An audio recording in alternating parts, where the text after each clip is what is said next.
আজকের আর একটা নতুন ব্লগে তোমাদের সবাইকে স্বাগত। এই দুদিন খুব ব্যস্ত ছিলাম, তাই জন্য উল্টো রথের দিন উল্টো রথের ভিডিও দিতে পারিনি।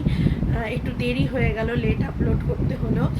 আর সানডে তো খুব ব্যস্ত ছিলাম, একজন হসপিটালাইজ ছিলেন, তাকে দেখতে গেছিলাম। তারপরে বাগুইহাটি গেছিলাম বাজারে, বিকেলে একটা ইম্পর্টেন্ট মিটিং ছিল, সেই মিটিং সেরে বাড়ি আসতে আসতে প্রায় রাত্রি 9:30 হয়ে গেছিলো।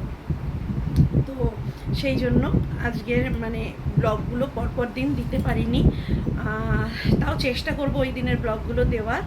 আর আজকে তোমাদেরকে আজকের ব্লগটা দেখতে থাকো। আজকে তোমাদেরকে একটা দারুণ রেসিপি দেখাবো। সেটা হচ্ছে আমার এক দিদি আর এক দিদির বাড়ির থেকে ঘ্যাটকোল পাতা বা খারকোল পাতা তুলে নিয়ে এসছে এবং আমাকে দিয়েছে। আমি ওইটা বানাবো, ঘ্যাটকোল পাতা বাটা। আর সেটা আমার দিদি আর আমি মিলে একসাথে এক জায়গায় খেতে পারবো না, কারণ দিদির বাড়ি একটু অন্য ফ্ল্যাটে। তো দিদি আর আমি এই দুই বোন মিলে ওই পুরো ঘ্যাটকোল পাতাটা শেষ করব। তো সেই রেসিপিটা দেখাবো তোমাদেরকে। আর তার সাথে দেখি আজকের ব্লগে আর কি কি থাকে। আজকে আমার ছেলের টিফিনে আছে পনির স্যান্ডউইচ।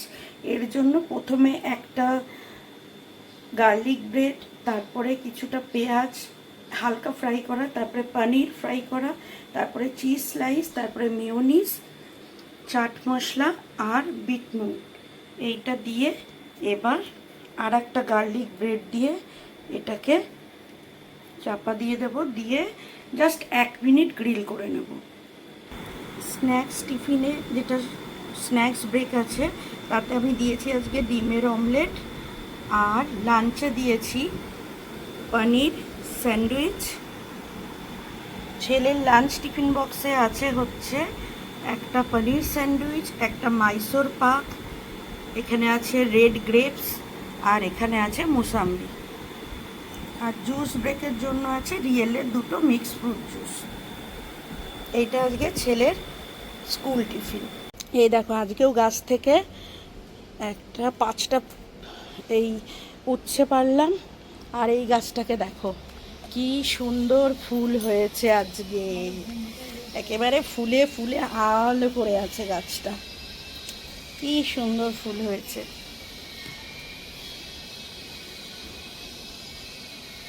আর নীল ফুলটাও তো হয়েছে আজকে, সুন্দর হয়েছে গাছে, কি সুন্দর ফুল হয়েছে আজকে। আর কলমি শাকগুলো বৃষ্টির জল পেয়ে এখন তত্তর করে বাড়ছে। আর এদিকে দেখো নেনুয়া হয়েছে, নেনুয়া ওই যে কি সুন্দর, গাছগুলো সবুজ হয়ে গেছে। হ্যালো, তোমাদের বলেছিলাম না আমার এক দিদি আর এক দিদির বাড়ি থেকে, তার বাড়ির বাগান থেকে পুরো টাটকা ঘ্যাটকোল পাতা তুলে নিয়ে এসছে। তো সেই পাতাগুলোকে নিয়ে এখন বসেছি, এগুলো বেছে নেব। আজকে ডাঁটাটা রান্না করব না, আজকে পাতা বাটাটা করব, আর এরপরে অন্য একটা দিন ডাঁটাটা করব। প্রথমে এই পাতাগুলোকে আলাদা করে এরকম করে কেটে নেব। এই আজকে তো ডাঁটাগুলো করব না, আমি ডাঁটা শুদ্ধ বাটবো না, ডাঁটাতে অনেক সময় গলা ধরে, সেই জন্য পাতাগুলোকে আলাদা বাটবো। এই যে পাতাগুলোকে কেটে নিলাম।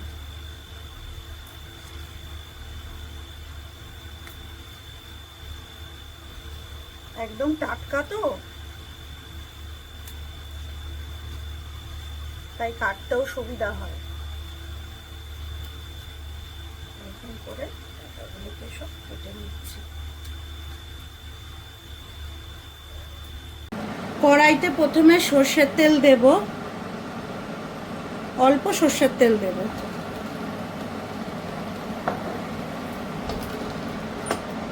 এবার তেলটা গরম হলে এর মধ্যে 1 চামচ কালো জিরে দেব, আর 7-8টা রসুনের কোয়া এবং 5-6টা কাঁচা লঙ্কা দিয়ে এটা একটু ভাজা ভাজা করব।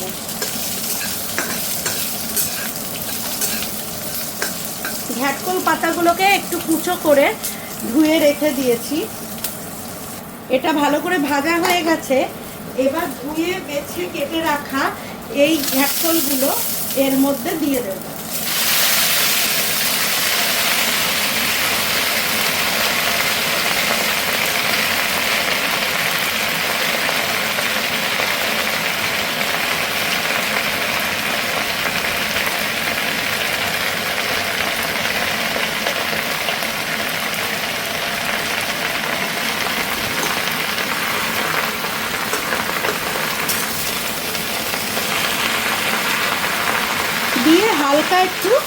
ভেজে নেব।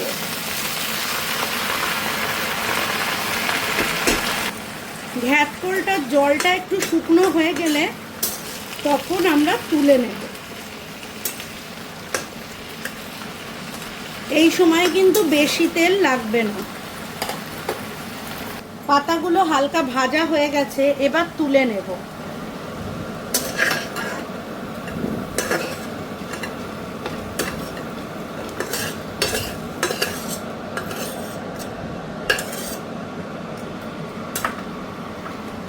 এবার আমি ঠান্ডা করে এই ভেজে রাখা রসুন, কাঁচা লঙ্কা, কালো জিরার পাতাটাকে বেটে নেব। এইবার কড়াইয়ে সর্ষের তেল গরম করে এই বেটে রাখা খারকোল পাতাগুলোকে এর মধ্যে দিয়ে দেব।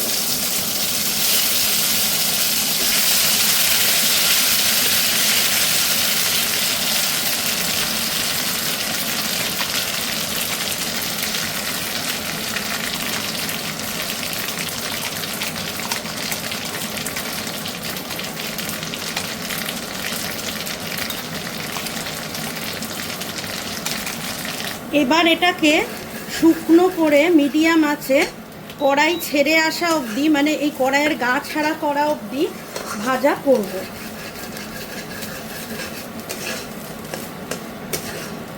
এইটা হলে এটা দিয়েই পুরো ভাত খাওয়া হয়ে যায়, কিন্তু এইসব আমাদের কলকাতাতে পাওয়াই যায় না, আর আমাদের এরিয়াতে তো একদমই পাওয়া যায় না।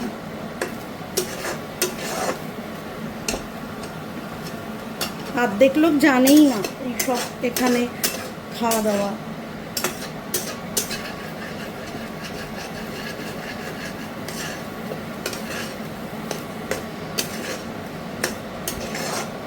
যাদের গ্রামগঞ্জে বাড়ি বা যাদের মফস্বলে বাড়ি, তাদের যে কত অমূল্য অমূল্য জিনিস বাড়িতে থাকে। এবার আমি এর মধ্যে নুন দিয়ে দেব। একটু ভেজে নিয়ে নুনটা দিলাম যাতে জলটা কম ছাড়ে।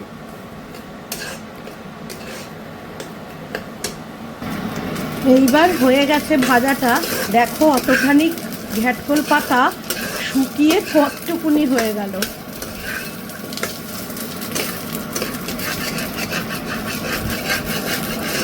আর বেশি ভাজবো না, তাহলে একেবারেই কমে যাবে। এই দেখো দেখো কড়াইয়ের থেকে ছেড়ে আসছে, গাটা ছেড়ে একটা মণ্ড তৈরি হয়ে গেছে, তার মানে এটা রেডি হয়ে গেছে। যদি গলা ধরে, মনে হয় হাত খুব চুলকাচ্ছে, গলা কুটকুট করতে পারে, সেক্ষেত্রে একটু লেবুর রস মিশিয়ে নেবেন, তাহলে দেখবেন আর গলাটা ধরবে না।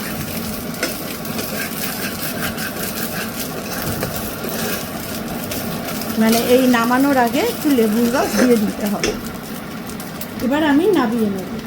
তৈরি হয়ে গেল ঘ্যাটকোল পাতা বা খারকোল পাতা বাটা। এই বাটা অসাধারণ খেতে, সেটা আর নতুন করে বলার কিছু নেই, কিন্তু যেটা বলা সেটা হচ্ছে এই পাতা বাটা কিন্তু একটু ঝাল চড়া নুন চড়া করে করতে হয়, না হলে কিন্তু এগুলো তো টাটকা তোলা হয়, না হলে কিন্তু গলা ধরার একটা ভয় থাকে।